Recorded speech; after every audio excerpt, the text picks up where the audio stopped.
They say a prison sentence takes your freedom. But in the United States, it also takes your food. Beyond the concrete walls, razor wire fences, and motion detectors, behind locked doors, cameras, and steel trays, lies a world most people never think about. The prison dining hall. Not many talk about it. Not politicians. Not wardens. Not even the inmates themselves, at least not out loud. But prison food tells a story. A story about how a nation chooses to treat the people it locks away.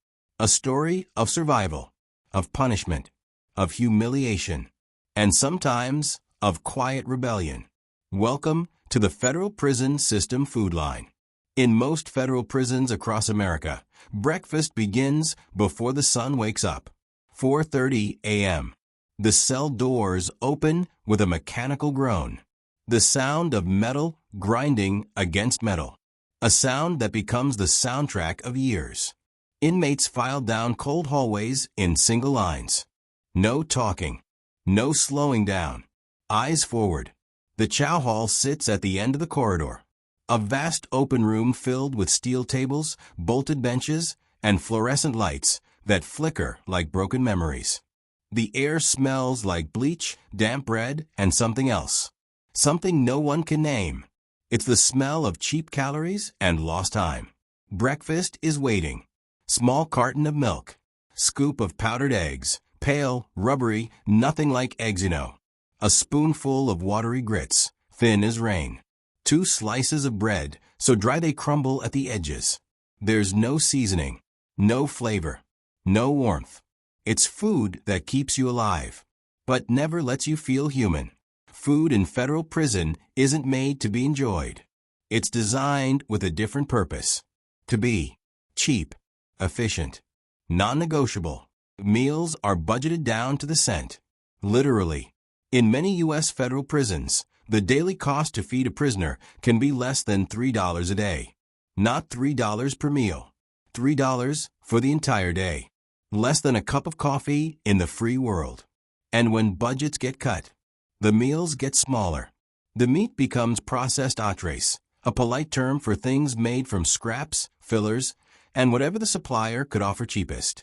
It's where the phrase, mystery meat, comes from. Not jokes online. Not playground rumors. Real trays. In real prisons. Burgers that bounce. Chicken that peels like rubber. Hot dogs that snap like plastic. Food that's edible. But only in the way that cardboard can technically burn. But the worst part isn't the lack of flavor. Or the lack of nutrition. It's the message behind the food. The system is not feeding you to make sure you are well. It is feeding you to make sure you do not die while serving your sentence. Meals become a reminder. You are here to endure. Not to live. Not to grow. Not to heal. Just to last. Many inmates stop looking at the tray after a while. They eat without seeing. Without thinking. Without tasting. Because to taste would mean remembering. Remembering the kitchen back home. Sunday dinners. Street food. Family. Freedom. Most prisoners teach themselves to disconnect. To swallow without emotion.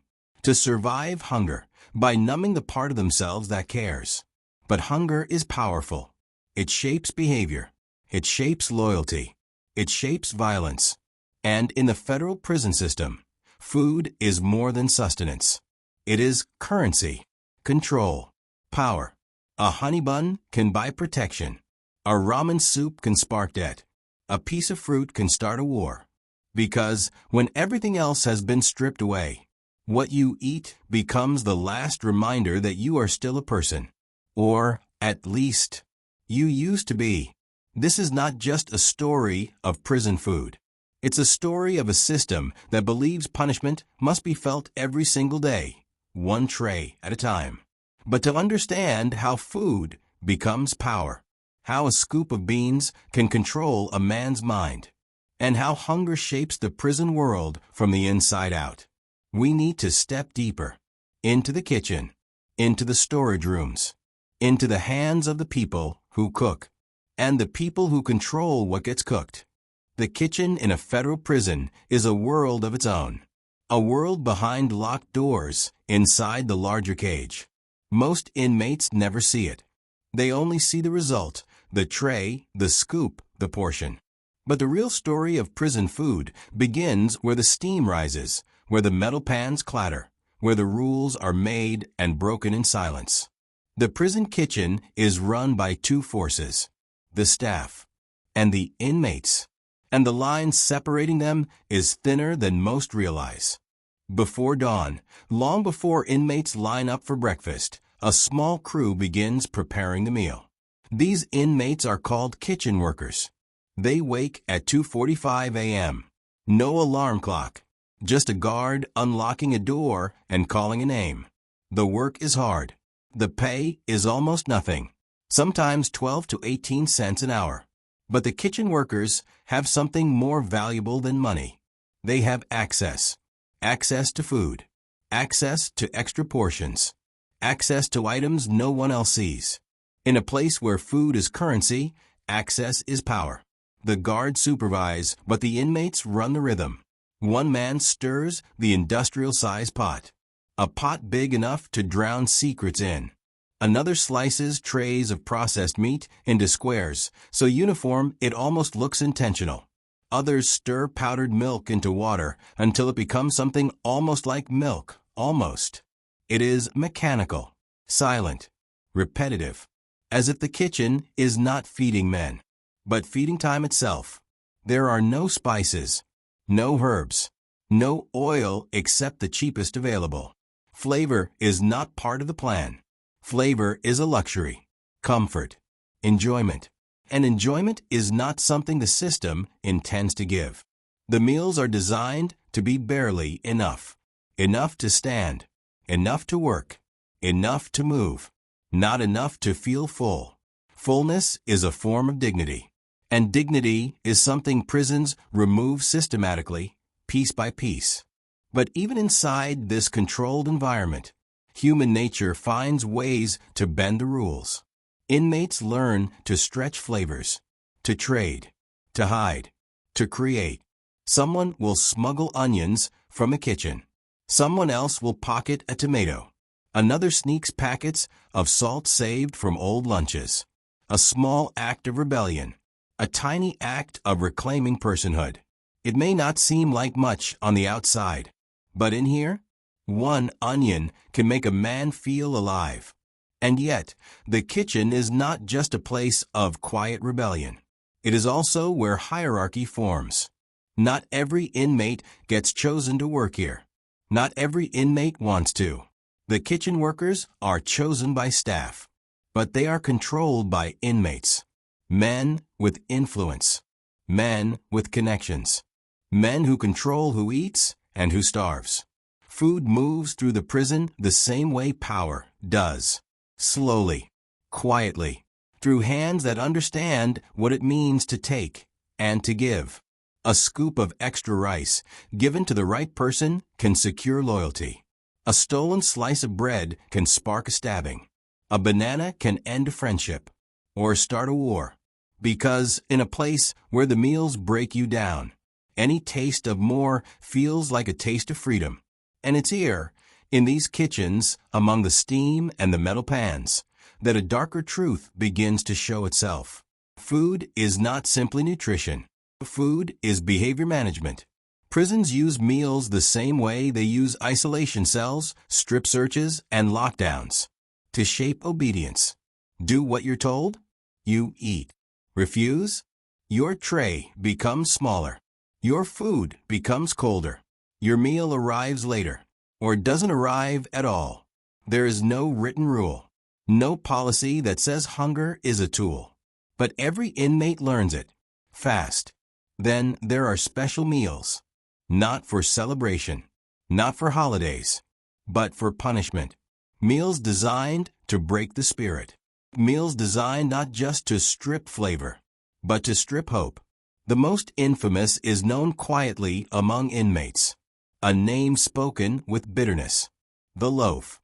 A single block of mashed vegetables, flour, beans, and seasoning powder, baked into a rectangular brick. no shape, no color, no taste, no dignity.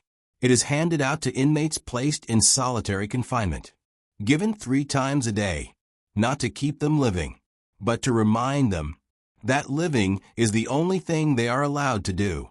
And so, day after day, meal after meal, tray after tray, life does not feel like life. It feels like waiting. Waiting for something to change. Waiting for time to pass. Waiting for hunger to become normal. And for many it does. But hunger can only stay quiet for so long. Because inside every prison, no matter how controlled, how monitored, how locked down, there is pressure. And pressure eventually needs to break. What happens when a group of men who have nothing are pushed to the edge by the one thing they are still given? Their food? Hunger does not always look like starvation. Sometimes hunger is simply the absence of satisfaction. A body that keeps moving, but without joy. A stomach that quiets itself, but never fully rests. A soul that learns to accept less, until less becomes normal. Time has a way of dulling even the sharpest discomfort. Weeks pass. Months pass. Years pass. The taste of processed meat becomes familiar. The watery beans, the stale cornbread, the powdered drink mixes. They all become routine. Routine becomes survival. But survival is not peace. And beneath survival, pressure builds. Because hunger is never just physical. Hunger is psychological. Hunger is emotional. Hunger is political. In federal prisons across the United States, the meals tell inmates something every single day. You do not deserve more. And that message echoes. In the halls. In the bunks. In the exercise yard. In the cell block whispers at night. Until one day, even silence cannot hold it anymore. It usually starts small. A rumor. Someone found mold on the bread. Someone found a roach cooked into the beans. Someone got food poisoning from the chicken last night. Rumors spread quickly in prison. Not because inmates are eager to talk, but because they have so little else to exchange except words. Every whisper carries weight. Every detail feels urgent. Every story becomes fuel. And the chow hall becomes the stage. Imagine the dining hall at noon. The clatter of trays. The dull scrape of metal spoons on plastic plates. The hum of fluorescent lights. The heavy footsteps of guards pacing back and forth. No one smiles. No one laughs. Eyes move, but never too long. Voices speak, but never too loudly. Men eat quickly. Not because the food is good, but because eating is one of the few breaks from thinking. But this day, something changes. The portions are smaller. Again, 1 scoop of beans where there were 2. A slice of bread instead of 2. A spoonful of rice where a ladle once filled the tray. A quiet shift. A silent reduction. Another reminder. You are not meant to feel full. But hunger is patient. Hunger can wait. Hunger can become anger. And anger needs somewhere to go. A man at one of the tables stands. He holds his tray in his hands. His voice is calm, too calm. Not enough. Just 2 words. Not shouted. Not aggressive. But the tone carries. Because every man at the table feels the same thing. Every man has swallowed the same indifference. Around the room, heads lift. Trays stop moving. Spoons freeze midair. The guards look up, watchful. Hands near radios. Silence thickens like wet concrete. The man repeats, not enough. This time louder. Not a complaint. A statement. A truth. Then it happens. Not rage. Not violence. Not chaos. Just one sound. A tray hitting the floor. Plastic cracking against aisle. Then another. And another. And another. Trays everywhere. Clattering like thunder in a closed room. The dining hall erupts not in a riot of fists, but in a riot of refusal. Men step away from tables. Arms crossed. Eyes burning, but still. Silent. a protest, not with words, but with hunger. For staff, this moment is more terrifying than any fight, because fists can be controlled, anger can be subdued, violence can be isolated. But unity? Unity is dangerous. Unity is power, and food is the center of that power. The guards shout commands. Radios crackle. Backup arrives. The room is ordered to disperse. But no one moves. Not one. Hundreds of men. Still as statues. Silent as stone. A collective declaration. We are hungry. We are human. Administration reacts the only way it knows how. Not negotiations. Not apologies. Not understanding. But lockdown. Cell doors slam shut. Lights go dark. Movement stops. For days. Meals are now brought to cells. Cold. Smaller than before. Sometimes late. Sometimes missing. Because punishment is not just confinement. Punishment is control. Punishment is withholding. Punishment is reminding. And the message returns stronger. You do not decide. We decide. In the quiet of lockdown, stomachs ache. Some cry. Some rage. Some pray. Some sleep to avoid the hunger. But something else grows too. Memory. Memory of the meals before prison. Memory of warmth. Memory of gathering. Memory of taste. Memory of being human. And those memories do not disappear. They wait. They simmer. They create something inside men who have been denied so much. Not revenge. Not violence. Something much more powerful. The desire to reclaim dignity, even if only one spoon at a time. Because hunger does not only break people. Sometimes, hunger wakes them up. When the lockdown ends, life returns to motion. Doors open. Hallways fill. The chow hall resumes. But something has changed. The food is still the same. The trays are still the same.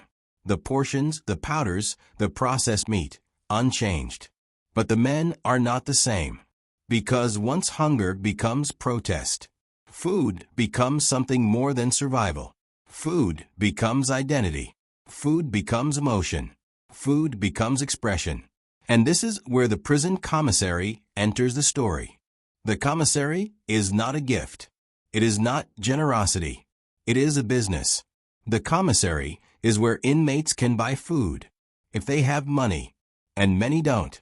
But for those who do, even a little, the commissary becomes a lifeline to a world beyond state-issued meals. Items like instant ramen, peanut butter, tuna packets, salt and pepper, hot sauce, bags of rice, dried beans, a single apple, cookies, a honey bun, small things, cheap things, ordinary things. But in prison, they are treasure, because flavor is freedom. A pack of ramen on the outside costs maybe 40 cents. Inside, it can be worth more than a favor, sometimes more than respect, sometimes more than safety. Entire economies rise from those crinkled, salty bricks. A man owes protection? He pays in ramen. Someone needs a debt collected? Payment comes in honey buns. A bribe? A trade? A thanks? A peace offering? Ramen. The currency of the forgotten. But commissary food does more than fuel trade. It inspires creation. Inside prison, where ingredients are limited and cooking is forbidden, men become inventors. They learn to cook using hot water from sinks, metal bunk frames heated with wire, plastic bags as mixing bowls, razor blades as knives, toilet paper rolls as makeshift stoves. They transform scarcity into art. A man crushes ramen into crumbs, mixes it with tuna, seasoning, and crushed chips, shaping it into something like a casserole. Another melts cheese sauce powder with hot water and makes spaghetti with no pasta, just flavored noodles and hope. Someone else boils rice in a plastic bag, tied to the faucet pipe, heating it slowly for hours. Every dish is improvised. Every meal is invented. Every bite is earned. Because in a place designed to strip identity, Cooking becomes rebellion. Flavor becomes resistance. And meals made with care become a declaration. I am still human. The dining hall feeds the body. The commissary kitchen, the hidden one, feeds the soul. It is where inmates gather in whispers, in corners, behind closed doors. In the late hours when the block is quiet, a man with a spoon stirs carefully, just enough not to spill. Another opens packets like sacred offerings. Someone watches the door. They are not just cooking. They are remembering. Remembering kitchens back home. Remembering mothers and fathers. Remembering holidays. Remembering laughter. For a moment, not minutes, not hours, but a moment. The cell becomes a dining table. Not a prison, a home. But like everything in prison, even this small refuge comes with consequences. Because where there is value, there is power. Where there is power, there is conflict. The commissary is controlled, not by the prison, not by the guards, but by inmates who understand economy. And where there is economy, there is hierarchy. Men go into debt. Men owe favors. Men make promises. Some promises cannot be kept. And in prison, a debt unpaid is not a small matter. A ramen debt can lead to fists. A tuna debt can lead to threats. A honey bun debt can lead to blood. Because when survival is the only currency, every bite costs something. So the prison becomes two worlds. The chow hall, where hunger is enforced, and the commissary kitchen, where hunger is eased, but never for free. And in the middle, men build identities based on what they can give and what they must take. Some hoard, some share, some steal, some starve, some find themselves, some lose themselves. But all of them learn the same lesson. Food inside prison is never just food. It is memory. It is power. It is punishment. It is comfort. It is survival. It is dignity, lost and found one spoon at a time. Yet even this world, the world of improvised kitchens and commissary meals, cannot escape what waits deeper in the system. Because not every inmate gets to taste ramen. Not every inmate gets to cook at night. Not every inmate has access to exchange. Some men are sent somewhere else. Some men are sent into silence, into punishment, into the place where food is not traded but weaponized. The special housing unit, solitary confinement, where meals take on a new meaning entirely. The loudspeaker crackles again. Lunch. It doesn't matter what day it is. In federal prison, time smears. Days lose their names. There is only breakfast, count, lunch, count, dinner, count, lockdown. Routine replaces identity. Lunch trays arrive with the same mechanical rhythm. A cart pushed by a guard. The same clatter of plastic against metal. The same dull scent of something warm but emotionless. Today, it is cold beans again. They come in a gray plastic scoop, dumped with a sound that is neither solid nor liquid. The beans are undercooked, firm in the wrong way, like they fought against softening. The liquid surrounding them is thin, tinted with a greasy shine that collects along the edges of the tray.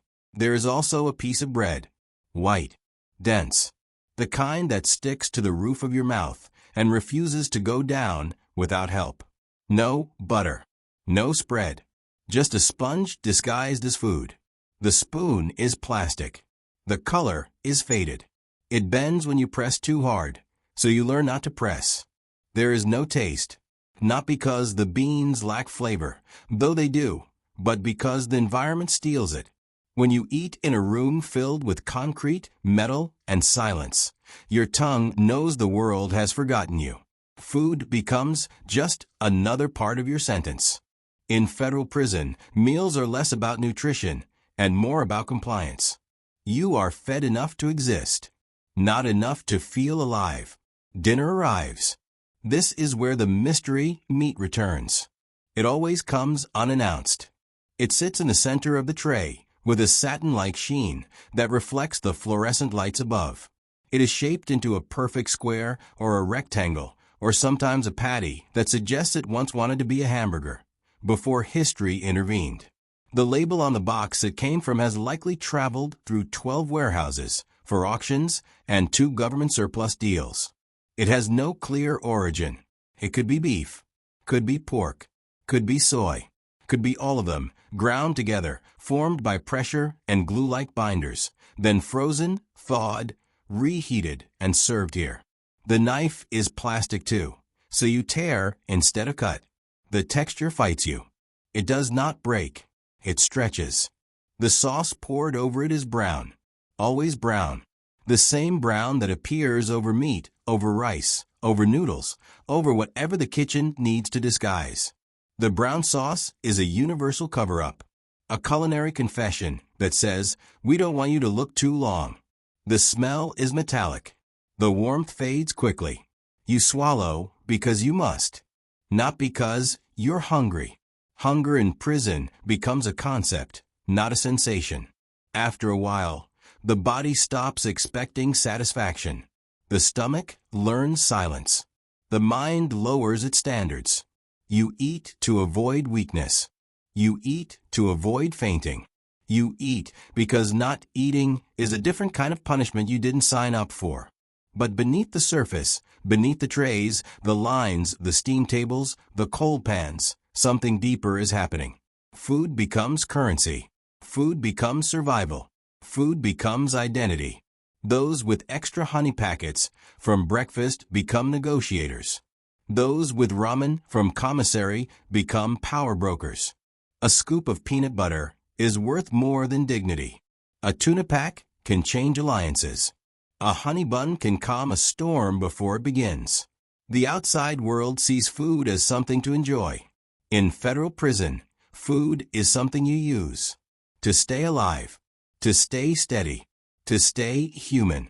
Because in a place designed to take everything from you, your time, your privacy, your voice, your sense of place, the smallest choices become symbols of autonomy. How you eat, what you trade, what you save, what you refuse. Even not finishing becomes an act of rebellion. And yet, every meal ends the same way. The tray slides back through the slot. The door closes. The echo lingers for a moment. Then the silence returns. Not peaceful silence. Silence that holds you by the throat.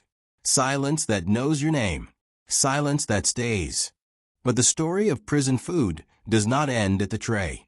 Because inside those walls, behind locked doors and silent routines, another world forms. A hidden kitchen, built from resourcefulness, hunger, and the refusal to let the system define what a meal should be.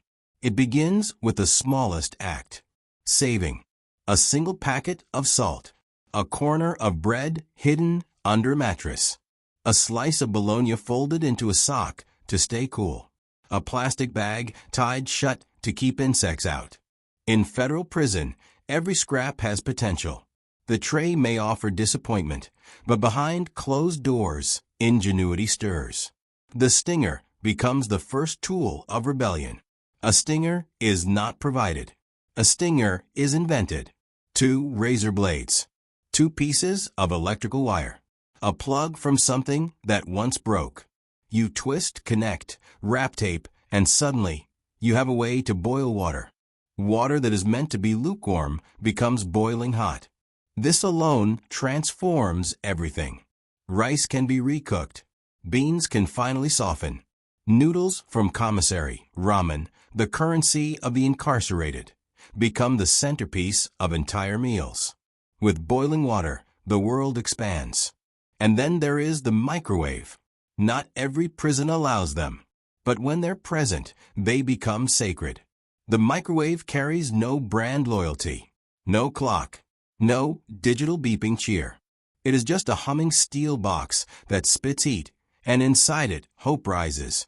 A tortilla pressed against the inside wall becomes crisp. A pouch of tuna added to noodles becomes protein.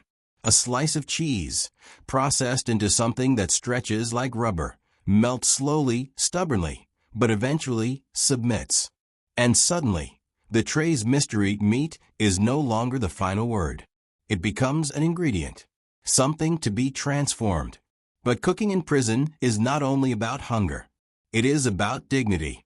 When you create a meal, even from broken pieces, you reclaim something the system tries to erase. Imagination. You remember flavor. You remember texture. You remember choice. Things the walls are designed to remove. Meals become small celebrations. Not loud. Not open. Not shared with the whole dorm. But quiet moments where taste returns to the mouth and to the soul. The most important meals, however, happen in secret gatherings. No tables are set. No plates match. No one speaks loudly. But a small group sits together. Knees touching concrete. Backs against metal bunks. Sharing food that was not meant to exist. And something ancient awakens. Connection. In the free world, people gather at restaurants, dining tables, picnics, weddings, cafes. In prison, camaraderie forms in whispers over steaming bowls of noodles, hidden from guards, hidden from cameras, hidden from the architecture designed to prevent fellowship. Food becomes communion, not religious, human.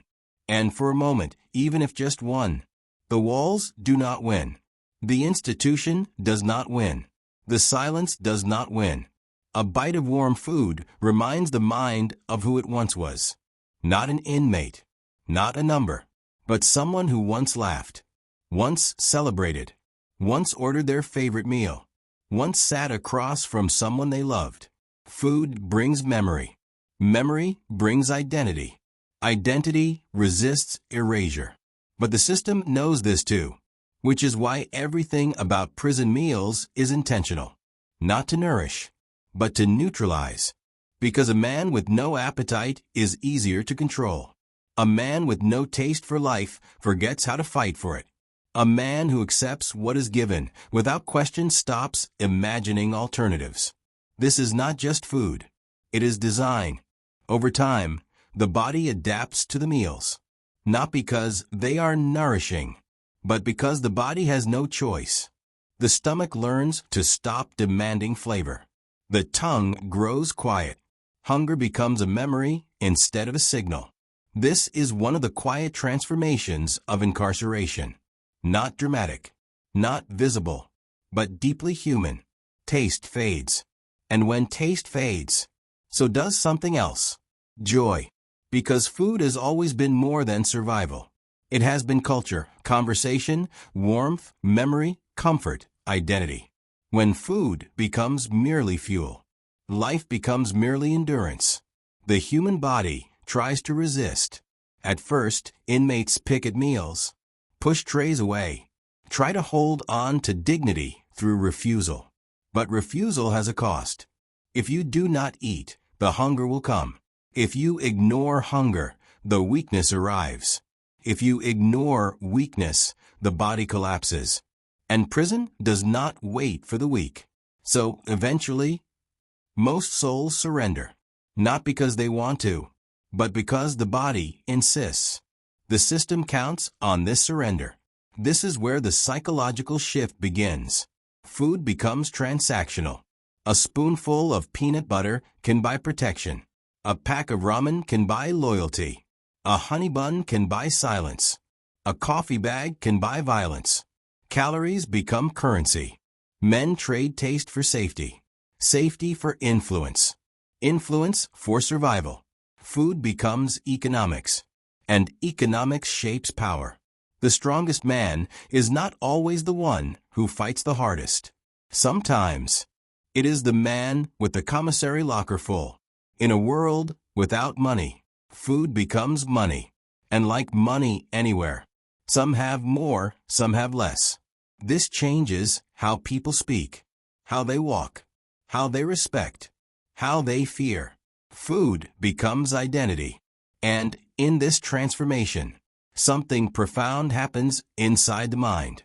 The idea of choice becomes distant. The idea of preference becomes strange. The idea of favorite becomes irrelevant. You don't ask, "What do I want to eat?" You ask, "What do I have?" You don't say, "This tastes bad." You say, Is this enough to get me through today? Hunger becomes math. Calories become calculation. Taste becomes luxury. Years pass. Sometimes decades. The human being inside adjusts. They learn how to fold themselves around the tray, how to swallow flavorless food without complaint, how to take their place in the silent ritual of mealtime. And the world forgets them. But here is the part most people do not understand. When a prisoner is finally released, the journey is not over. It begins again at the dinner table. Picture this. A former inmate sits at a real table for the first time. Not steel, not concrete, not bolted to the floor. A real table. There is real food. Meat that has texture. Vegetables that are fresh. Spices that have names. They pick up a fork. Their hand trembles. The first bite hits their tongue, and the world floods in. Memory, grief, joy, loss, years, regret, hope, all inside a single flavor. Some cry, right there, in silence, fork in hand, plate full, heart breaking open, not because the food is good, but because it tastes like being human again. Food brings back the world. It brings back the person they used to be, the person they tried not to forget, the person the system tried to erase. And in that moment, the battle ends, not with fists, not with anger, not with revenge, but with taste. The simple act of remembering what life tastes like.